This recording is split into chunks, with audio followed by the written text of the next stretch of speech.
Welcome to Online Business Education with your host, Bob Caspi.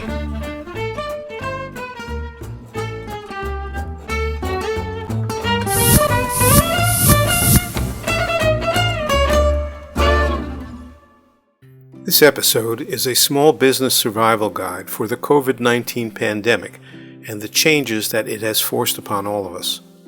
Essentially, if you own a small business, it's likely that you have an immediate and critical problem. Your very survival is at risk. This boils down to two issues. First, how do you sustain income? And second, how do you reduce expenses? We're going to examine both, but to start, I have a mental challenge for you. Imagine that you're on an ocean liner, kind of like the Titanic, and it hits an iceberg and sinks. You and someone that you don't know are the only survivors, and luckily you're both in a lifeboat. You've never been in a lifeboat before, and you're both somewhere in the middle of the ocean. What is the first thing that you need to do? Help! Help! No, screaming and shouting isn't helping. Let's get control of the situation. The first thing is to take an inventory. You need to know what you have to help save you and what your current status is. Is the lifeboat leaking? Does it have any supplies like food and water, or materials like a flare or a radio? What are the skills of you and your new shipmate? After collecting an understanding of what your assets are and what the current status is, then you are ready to make a plan. But you need to start with the reality as it is. Every day of a small business's life is similar to this. It is a constant battle of survival. It is a constant reassessment of your current assets and figuring out how to pivot around your strongest assets. But now it has become essential. You don't have the luxury of waiting. Often, when a business starts, the skills of the founder are the strongest asset. Maybe it's the founder's ability to cook or cut hair.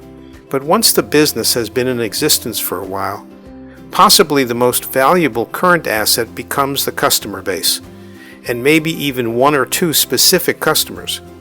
How do you exploit that relationship to move forward? It is no longer about you, but now about your customers. The good news is that small businesses are extraordinarily flexible. They can turn on a dime. It's time to start turning. Maybe someday in the future you will turn back, but that's a problem for tomorrow. Let's look at an example. Maybe you have a restaurant with room for 20 tables. You have a strong following from the neighborhood. Your customers love you and they love to hang out at your place. But the reality is that they aren't able to come now, nor possibly for months to come. You need to make a living. What should you do? Let's quickly survey your assets. You have a store, staff, recipes, and a strong brand within your neighborhood. You have a functioning kitchen and all of the licenses to prepare and serve food and alcohol. And maybe you have some cash to tide you over for a bit. The worst thing would be to simply hope that things will get better and deplete your cash until you have no other choice and control over your own destiny.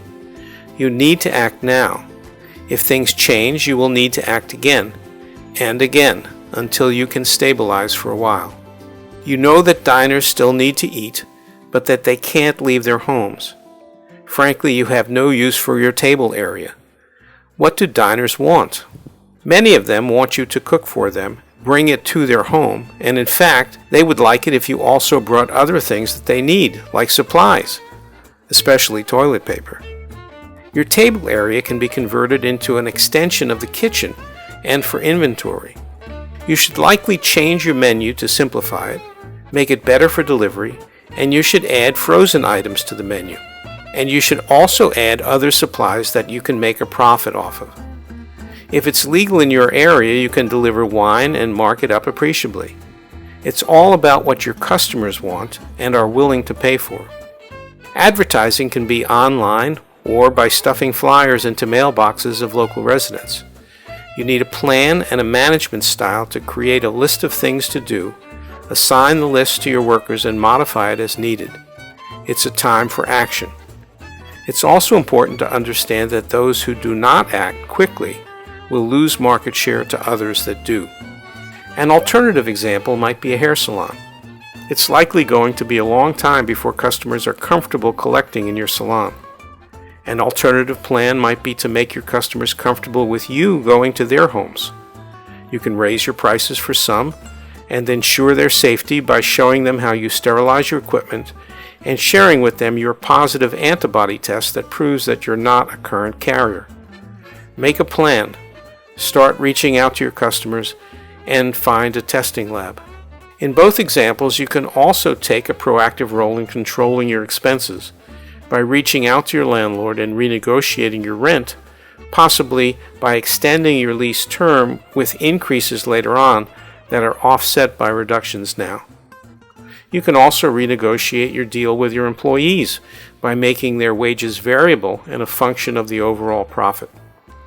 Your survival is essentially your problem. It's time to assess, plan, and act. Thank you.